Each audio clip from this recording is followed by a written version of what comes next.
बहनों, आज हम लोग कंप्यूटर में माइक्रोसॉफ्ट एक्सेल पढ़ेंगे।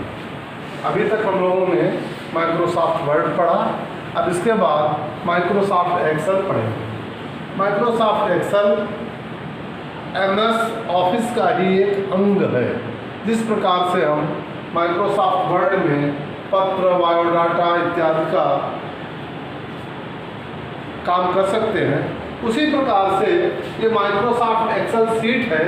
इसमें हम कार्यालय संबंधी बहुत से कार्य कर सकते हैं, पत्र भी लिख सकते हैं, कार्यालय संबंधी हिसाब किताब, स्कूल संबंधी अपना व्यक्तिगत हिसाब किताब, सब कुछ हम इस MS एक्सेल सीट में कर सकते हैं। जैसा कि आपने पहले देखा होगा कि MS वर्ड में कि आप जब उसको खोलते थे तो आपको एक सादा ब्लैंक पेपर दिखाई देता था, सफ़ेद पेपर दिखाई देता था। लेकिन जब आप MS एक्सेल को खोलेंगे तो माउस को MS ऑफिस पे जाएंगे, क्लिक करेंगे। ऑफिस क्लिक करने के बाद उसके बाद MS एक्सेल पर राइट क्लिक करेंगे तो आपको ये MS एक्सेल सीट खुलकर दिखाई देगी, जो इस प्रकार से खानों में बटी होगी। अब इसमें जो खाने आपको दिए, तो ये दिखाई दे रही है, ये ऐसी ये लाइन है, और दूसरे ये जो इधर वाली लाइन होती है ये कॉलम कहलाते हैं। इनके नाम पड़े होते हैं A, B, C, D, E, F, G, H, I, ये कॉलम का नाम है। ऐसे बहुत बड़े, बहुत जेड तक पहुंचेगा, जेड के बाद फिर ए शुरू हो जाए, बहुत हजारों की संख्या में कॉलम होते हैं। और ये जो नीचे वाली होती है, ये जो नीचे दिखाई दे रही है, ये 1 नंबर, ये रो है, 1 नंबर की रो है। ये 2, 3, 4, 5, 6, 7, 8, 9 और 10। इसी तरीके से इसमें ये बहुत बड़ा सीट मतलब होता है एक पेज। ये पेज इसका बहुत बड़ा होता है, 15-20 हज़ार करीब इसमें जो है ये रोज हो।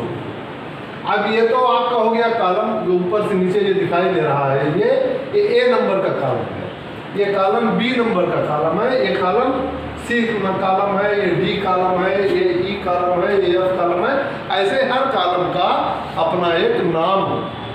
उसी तरीके से ये जो इधर को दिखाई दे रही हैं, ये आपकी पंक्तियां हैं, जिनको हम अंग्रेजी में रोज कहते हैं। 1 नंबर की रो है, ये 2 की रो है, ये 3 है, 4 है, 5 है।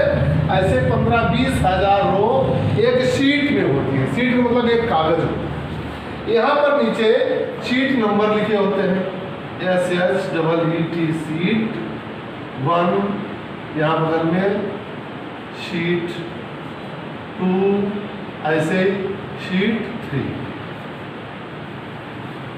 तमाम शीट होती हैं। इसमें जो शीट खुली होती है वो स्लीट डार्क ब्लैक से लिखी होती है यहाँ। इसका मतलब अगर ये शीट 1 डार्क है तो इसका मतलब शीट 1 खुली हुई है। अगर शीट 3 डार्क है तो इसका मतलब इस समय ये शीट 3 खुली हुई है। अब ये तो आपने देखा, ये हो गए कॉलम, ये कॉलम हो गए सब, ये कॉलम, और इधर वाली सारी हो गई रो। ये एक पेज बहुत बड़ा होता है, चाहे जितना आप इसमें काम करेंगे फिर भी ये काम खत्म नहीं होता है। इसके बाद आपने देखा होगा ये जो चौकोर खाना है, चौकोर खाना, ये एक खाना, इस एक खाने को हम सेल कहते हैं, सेल कहते हैं, CELL सेल। इस कॉलम को एक चौकोर खाना जो है इसको हम सेल कहते हैं। और जब कई चौकोर खाने आपस में मिल जाते, मान लीजिए यहाँ से हमने ये, यहाँ से यहाँ तक ये पूरा, इसमें 9 खाने मिले हुए हैं, तो ये 9 खानों से जो जुड़ा हुआ भाग है 12 खानों से, ये रेंज कहलाता है। जब कई सेल आपस में मिल जाते हैं तो उसको हम रेंज कहते हैं, रेंज, RANGE, रेंज। यहाँ पर इसके ऊपर सबसे ऊपर टाइटल बार होता है, टाइटल के बाद में एक स्टैंडर्ड टूल बार होता है, फिर फॉर्मेटिंग बार होता है, फिर फार्मूला बार होता है, जिसमें तमाम तरीके के सिंबल बने होते हैं। यहाँ पर सबसे ऊपर यहाँ कोने में होता है नेम बॉक्स, इसको हम नेम बॉक्स कहते हैं, नेम बॉक्स, नेम बॉक्स। अब ये जो सेल बने होते हैं, जैसे कक्षा में अगर 100 बच्चे बैठे हैं तो 100 बच्चों का सबका अलग अलग नाम होता है। उसी तरीके से इस शीट पर जितने भी ये सेल बने हुए हैं, इन सेल का सबका अलग अलग नाम होता है। अब कैसे हम पहचानेंगे कि सेल का क्या नाम है? जैसे मान लीजिए ये सेल है, ये वाला सेल, हम आपसे पूछना चाहते हैं कि ये सेल का क्या नाम है। कैसे पहचानेंगे इस सेल का क्या नाम? ये सेल हमने डार्क कर दिया। अब जैसे ही हम यहाँ पर माउस पॉइंटर लाएंगे और क्लिक करेंगे तो ये सेल डार्क हो जाएगा, डार्क। ये सेल, और इस सेल का नाम यहाँ पर बॉक्स में लिख दिया जाएगा। देखिए सेल का नाम क्या होगा, ये कॉलम है सी, सी वाला कॉलम तो आप सी लिख लेंगे पहले, और ये रो है 5, तो इस सेल का नाम हो गया C5। जैसे ये C5 यहाँ लिखा है, ठीक है। समझ गए आप कैसे सेल का नाम? जिस ऊपर से चलिए, ये सी कॉलम है तो सी आपने लिख दिया, इधर को आप चलेंगे रो कौन सी है 5, तो इस सेल का नाम हो गया C5, ठीक है। इस तरीके से हम सेल को, जैसे दूसरा उदाहरण के लिए आपको ये बताना है कि ये जो सेल है ये वाला, ये सेल, ये सेल, इस सेल का नाम बताना। कैसे हम इसका नाम पता करेंगे? ऊपर जाइए, देखिए ऊपर कौन सा कॉलम है, ई कॉलम है, तो यहाँ आपने ई लिख लिया, और यहाँ पर ये रो है 8 नंबर की, तो E8 इस सेल का नाम। जैसे ही आप यहाँ पर माउस पॉइंटर लाएंगे, इस पर क्लिक करेंगे, ये डार्क हो जाएगा, काला हो जाएगा, किनारे इसकी डार्क हो जाएगी, अलग सबसे अलग दिखेगा। पहले हमें क्या करना होगा, इस सेल को सिलेक्ट करना होगा, यानी हम माउस पॉइंटर को यहाँ पर लाएंगे और इस पर क्लिक करेंगे तो ये सिलेक्ट हो जाएगा, ये सिलेक्ट हो जाएगा, और इसका नाम यहाँ पर लिखकर आएगा इस सेल का। ये सेल कौन सा हो गया, C2 हो गया। अब यहाँ पर सिलेक्ट करने का मतलब ये होता है, कंप्यूटर ये समझ रहा है कि कोई भी काम आप यहाँ पर करना चाहते हैं। आपने सिलेक्ट किया और कीबोर्ड की सहायता से यहाँ पर आपने लिख दिया अमित। जैसे आप यहाँ पर अमित लिखेंगे वैसे अमित यहाँ पर लिखेंगे, ठीक है। अब आप चाहते हैं हम कुछ यहाँ करना चाहते हैं, यहाँ कुछ लिखना चाहते हैं, यहाँ लिखना चाहते हैं, तो सबसे पहले माउस पॉइंटर को लाकर हम इस सेल को सेलेक्ट करेंगे। सेलेक्ट करने का मतलब होता है हिंदी में चुनना, कि सेलेक्ट करेंगे कि हमको यहाँ लिखना है, और फिर उसके बाद जो भी लिखेंगे वो यहाँ लिख जाएगा। यदि आपने किसी भी सेल को सिलेक्ट नहीं किया है तो कंप्यूटर को यही नहीं पता कि वो लिखेगा कहाँ, क्या क्या करना चाहते हैं आप और कहाँ करना चाहते हैं, इसलिए इसको सिलेक्ट करना जरूरी है। अब सिलेक्ट करने के लिए हम कीबोर्ड की सहायता से भी सिलेक्ट करते हैं और माउस पॉइंटर की सहायता से भी सिलेक्ट करते हैं। अब आप देखेंगे कि यह पूरी शीट है, पूरी शीट आपकी रो और कॉलम में बटी हुई है। अब इस पर काम करने के लिए ऊपर टाइटल बार होता है, फिर स्टैंडर्ड टूल बार होता है, फिर फॉर्मेटिंग टूल बार होता है, फिर फार्मूला बार होता है। अब ऊपर तमाम सिंबल बने होते हैं, तमाम चिन्ह बने होते हैं, उन चिन्हों का अपना सबका काम होता है, अलग अलग चिन्ह का अलग अलग काम होता है। हम उसके बारे में अभी चर्चा करेंगे। सबसे पहले हम आपको एक चीज़ सिखाना चाहते हैं।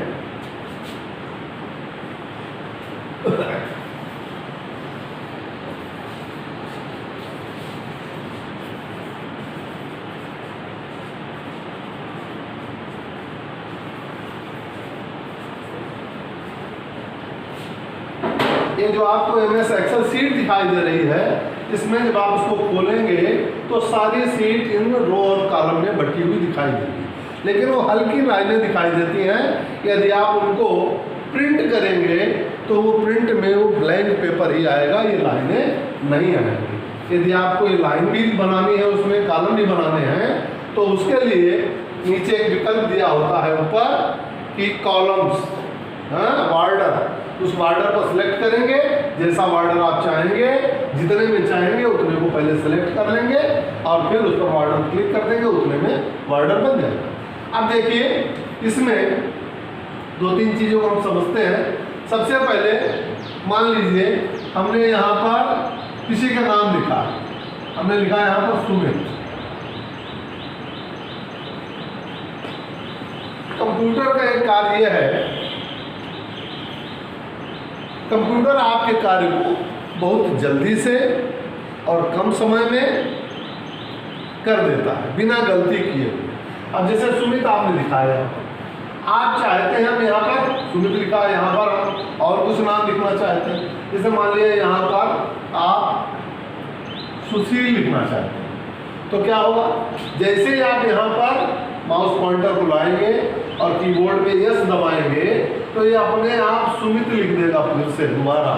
लेकिन लिखना तो आप सुशील चाहते हैं, लेकिन सुमित लिख रहा है, तो आप चेक करें, आप तो सुशील लिखना चाहते हैं और इसमें तो सुमित लिख दिया, आप क्या करना चाहिए।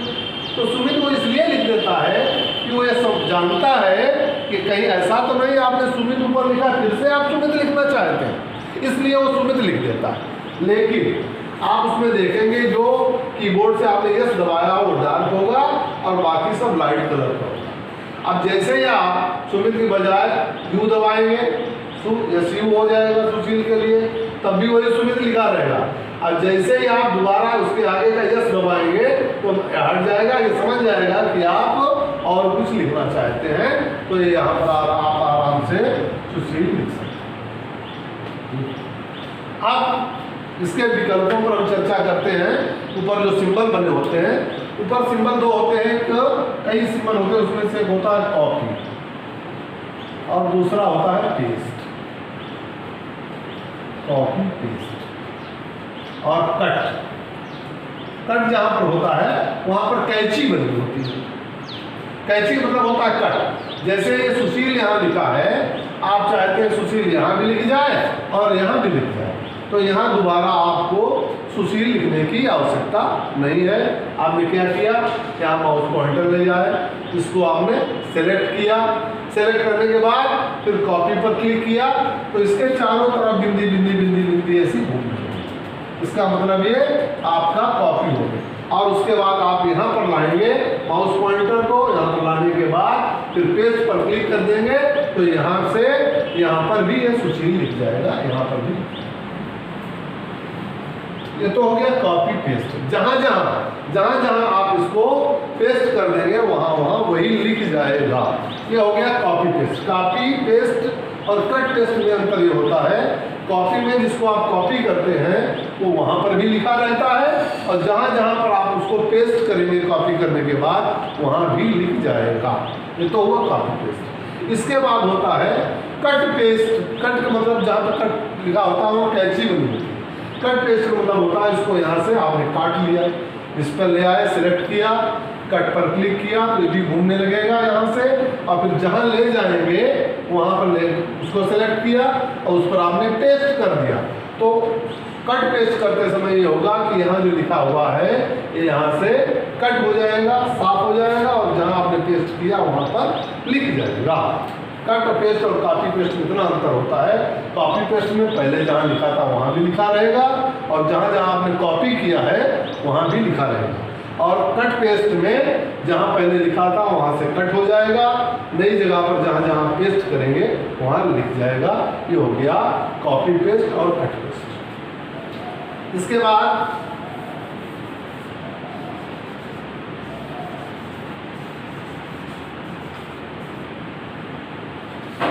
यहाँ पर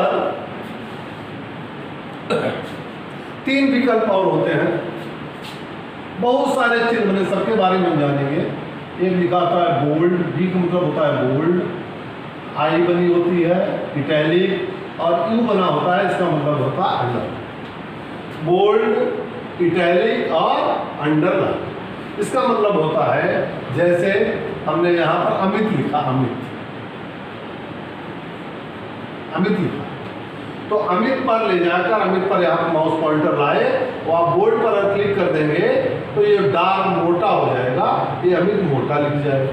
ठीक है, यदि ये सेलेक्ट है उसके बाद आपने इस पर आई पर क्लिक किया है तो आई का मतलब होता है इटैलिक, ये तिरछा हो जाएगा, टेढ़ा टेढ़ा सा लिख जाता है, जैसे आप स्मॉल अंग्रेजी लिखते हैं, इटैलिक हो जाएगा। और इसको सेलेक्ट किया, अगर आप अंडर इस पर यू पर क्लिक कर देंगे तो इसके नीचे अंडरलाइन लग जाएगी। ये बोल्ड, इटैलिक और अंडरलाइन का ये मतलब होता है। इसके बाद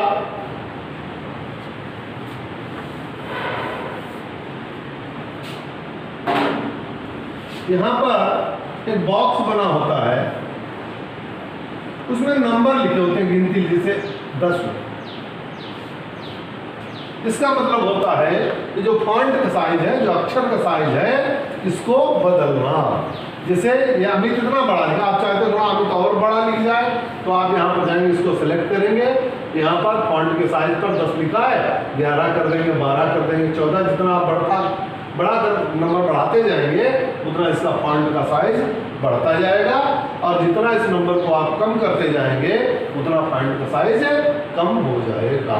ये फॉन्ट साइज से चेंज होता है। इसके बाद फॉन्ट साइज, उसके बाद यहाँ लिखा होता है बॉक्स में एरियल।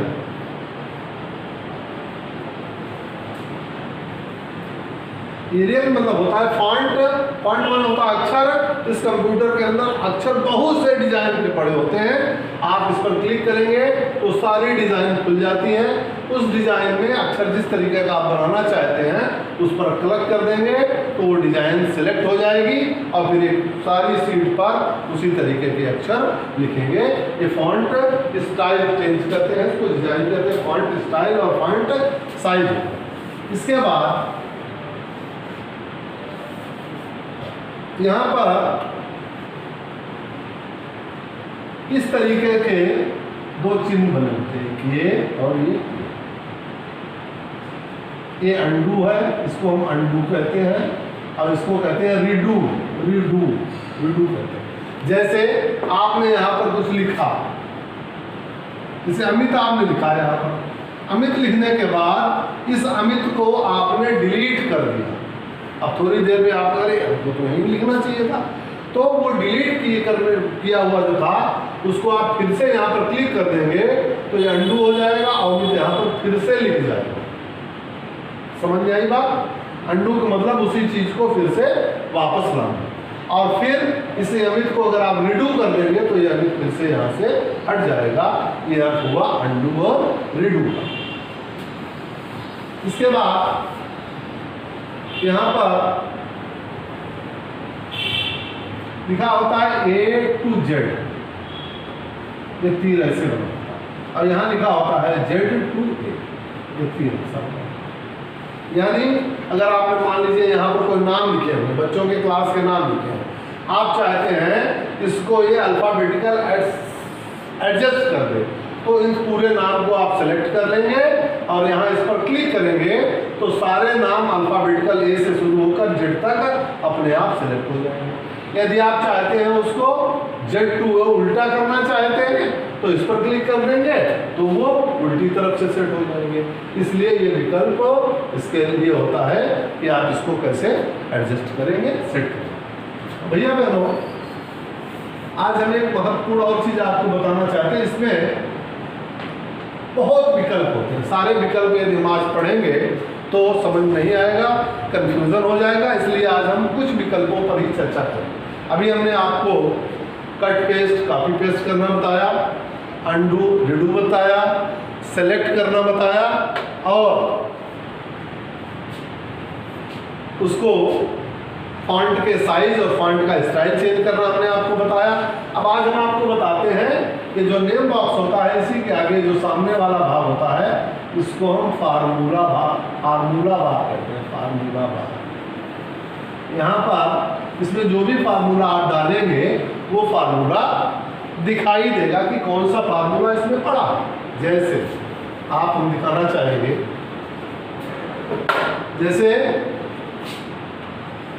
हम यहाँ इसमें लिखना चाहते हैं 1 2 3, ऐसे लिखते हुए पूरी जो शीट है उसमें समय ये सीरियल नंबर डालना चाहिए। अब सीरियल नंबर एक तरीका ये है कि ऐसे करके हम कंप्यूटर से इस पर लिखते चले जाए, टाइप करते चले, लेकिन उसमें बहुत समय लगेगा तो फिर कंप्यूटर का फायदा क्या हुआ। तो इसके लिए हम इसमें फार्मूला का ऑप्शन होता है, इसका प्रयोग करते हैं। जैसे मैंने, ठीक से समझने का प्रयास करें, इस कॉलम में मैंने 1 लिखा, यहाँ हमको 2 लिखना है तो 2 लिखने के लिए हम इसमें फार्मूला डालें। फार्मूला डालने के लिए नीचे कीबोर्ड में एक बराबर का निशान बना होता है, ये वाला निशान, इस पर हम क्लिक करेंगे, इस पर माउस पॉइंटर लाएंगे, बराबर पर क्लिक करेंगे। ठीक है, बराबर पर क्लिक करने के बाद फिर माउस पॉइंटर को यहाँ ले जाएंगे, इस पर जैसे ही माउस पॉइंटर को यहाँ ले जाएंगे तो यहाँ लिख के आ जाएगा C1। C1 का मतलब ये वाला C1 में जो भी लिखा है, प्लस हम C1 में जो लिखा है उसमें 1 जोड़ना चाहते हैं तो यहाँ हम कर देंगे +1, यानी C1 + 1। ये फार्मूला यहाँ भी शो करेगा, C1 + 1 यहाँ लिखा है। और इस पर जैसे ही आप इंटर की बटन दबाएंगे तो अपने आप यहाँ पर 2 लिख जाएगा, 2 यहाँ जैसे इंटर करेंगे तो ये सब गायब हो जाएगा, 2 लिख जाएगा यहाँ, और ये फार्मूला यहाँ लिखा रहेगा। ये 2 कहाँ से आया? C1 + 1। C1 में यानी C1 में जो लिखा था उसमें 1 जोड़ा गया तब ये 2 आया, तो इसमें फार्मूला पड़ गया। अब क्या करेंगे आप? अब सारे में आपको 1-1 जोड़ लिखना है, तो उसके लिए फार्मूले जरूरत नहीं है। आप इसको यहाँ ले आए, यहाँ से माउस पॉइंटर इस कोने पर लाएंगे तो यहाँ पर एक 4 कोने वाला प्लस बन जाएगा इस कोने पर, और माउस पॉइंटर की बटन को दबाए इसको आप नीचे तक पूरा खींच दें, तो इसको कहते हैं कंप्यूटर की भाषा में ड्रैग करना। और ड्रैग करने के बाद जैसे आप माउस पॉइंटर हटाएंगे उंगली को, ये सारे में अपने आप 3, 4, 5, 6, 7, 8, 9, 10 अपने आप जहाँ तक आपने ड्रैग किया है सारा तुरंत लिख जाएगा। इसी तरीके से हमने आपको ये नमूना बताया है कि इसमें हम फार्मूले को कैसे डालें। तो इसमें हमने फार्मूला डालना बताया, आपको लिखना बताया, कट पेस्ट करना, कॉपी पेस्ट करना बताया, आपको font size, font style size change करना बताया, और उसको फॉन्ट को कैसे असेंडिंग और डिसेंडिंग ऑर्डर में सेट करेंगे ये बताया। दूसरी एक चीज़ और आपको हम बताते हैं कि ये पूरी शीट है, इस पूरी शीट को अगर आपको एक साथ सेलेक्ट करना है तो इस जगह पे कोने वाला जो ये बना हुआ है इस पर अगर आप माउस से क्लिक कर देंगे तो पूरी शीट आपको ब्लू कलर की दिखाई देगी। इसका मतलब है पूरी शीट आपकी सेलेक्ट होगी। अगर किसी एक सेल को सेलेक्ट करना है, पूरा सेल तो सेल को यहाँ ले आए और सेल पर इस पर क्लिक कर दोगे तो सेलेक्ट हो जाए। मान लीजिए आप एक पूरा कॉलम चाहते हैं नीचे तक सेलेक्ट हो जाए, तो पूरे कॉलम सेलेक्ट करने के लिए यहाँ पर ले आएंगे माउस पॉइंटर को, और इस पर अगर आप क्लिक कर देंगे तो पूरा नीचे तक जितनी सीट बड़ी है वहाँ पूरा ये कॉलम पूरा सेलेक्ट हो जाएगा। इसी तरीके से रो को सेलेक्ट करना है, अगर आपको 3 नंबर की रो सेलेक्ट करनी है तो यहाँ पर ले आइए माउस पॉइंटर को और इस पर क्लिक कर देंगे तो पूरी जो है ये रो सेलेक्ट हो जाएगी। तो सेलेक्ट करने का बड़ा ही महत्व है, हिंदी में उसको चुनना कहते हैं। जब तक आप कोई चीज़ सेलेक्ट नहीं करेंगे तो कंप्यूटर ये नहीं समझ पाता है कि आप कहाँ काम करना चाहते हैं। इसलिए पहले जहाँ काम करना है उस सीट को सेलेक्ट करें और फिर काम करें। एक्टिव सेल मैंने आपको बताया, एक्टिव सेल वो होता है जिस सेल पर माउस पॉइंटर होता है, यानी उसमें डार्क दिखाई देता है वो सेल, वो एक्टिव सेल कहलाता है। नीचे लिखा हुआ है सीट 1, सीट 2, सीट 3। मान लीजिए आप काम कर रहे हैं सीट 1 पर, आप चाहते हैं अब कोई दूसरा काम करना है तो उसके लिए नई सीट चाहिए, तो नई सीट नंबर 2 पर आप क्लिक कर देंगे तो नई सीट खुल जाएगी। हाँ, 3 पर क्लिक कर देंगे तो और नई सीट खुल जाएगी। आप उसके आगे और जोड़ना चाहते हैं 4, 5, 6, 7, 8 जितनी सीट, तो एक विकल्प होता है इंसर्ट सीट या इंसर्ट कॉलम रो, उस पर सीट को इंसर्ट कर देंगे तो नई सीट आ जाएगी। आज बस इतना ही, इसके आगे का हम लोग अगले दिन पढ़ेंगे। धन्यवाद।